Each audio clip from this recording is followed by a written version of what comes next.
vehicle that we've got in the shop that we're going to be working on today is a 2008 Jeep Compass. I want to show you step by step how to remove the radio assembly, what you need to do to get the trim bezels off from around it, getting the radio itself out, steps like that. It's nothing very complicated, but just a couple things you need to watch out for. So with that, let's go ahead and get this thing started. So now we're inside the vehicle and we're going to work on getting this bezel off so that we can get to the radio. First thing we need to start with is the bezel that goes around the shifter itself.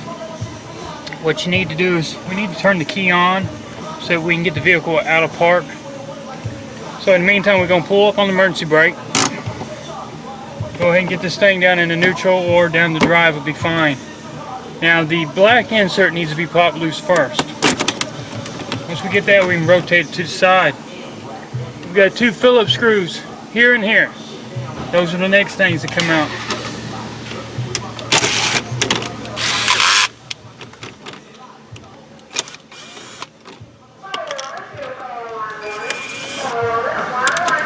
Now we can pick up on the shifter bezel.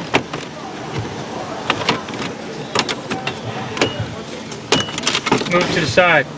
The screws that were holding that shifter bezel and actually hold the front of this bezel around the radio. Now we can go ahead and pull the bottom portion, start working it around. The thing that we're going to have to remove so we can get this bezel off is this upper piece right here. This little platform has to come off, but in order for the platform to come off, we need to pick up on the front trim assembly that goes from one side of the dash to the other. You don't have to physically take it all the way off.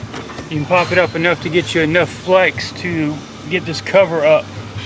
Otherwise you'd have to take the A-pillars off, which we're not going to go through all that. So with your plastic trim stick, we're going to start finding us an edge that we can get up under.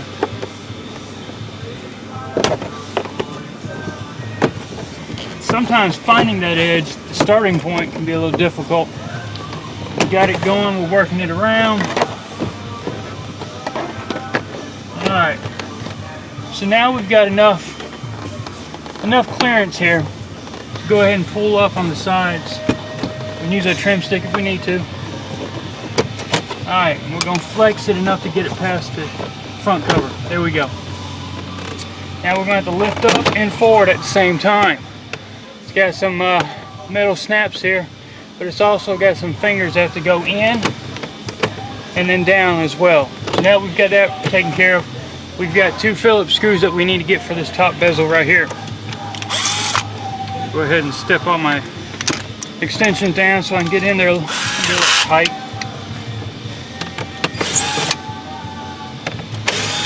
Alright, we've got the top screws taken care of.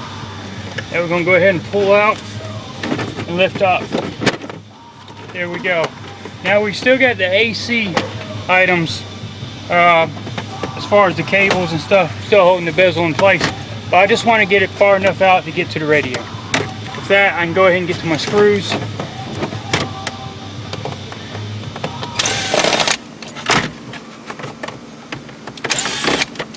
You just got to maneuver the cover out of the way as you get to each one. Like I said, we want to work smarter, not harder. So if that means leaving certain things in place without fully taking them out, so be it. So now we've got room to pull on the radio and get it up. Now that we've got it up, we can start disconnecting the connectors. This one only has one main connector and then the antenna. So with that, now you see the removal.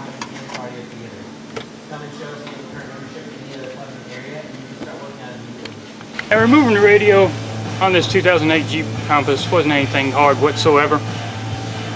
But as you had seen, if you hadn't got the upper bezel, the upper trim panel off, you would have never got to the top cap, which would have got to the front bezel, and then also the shifter bezel.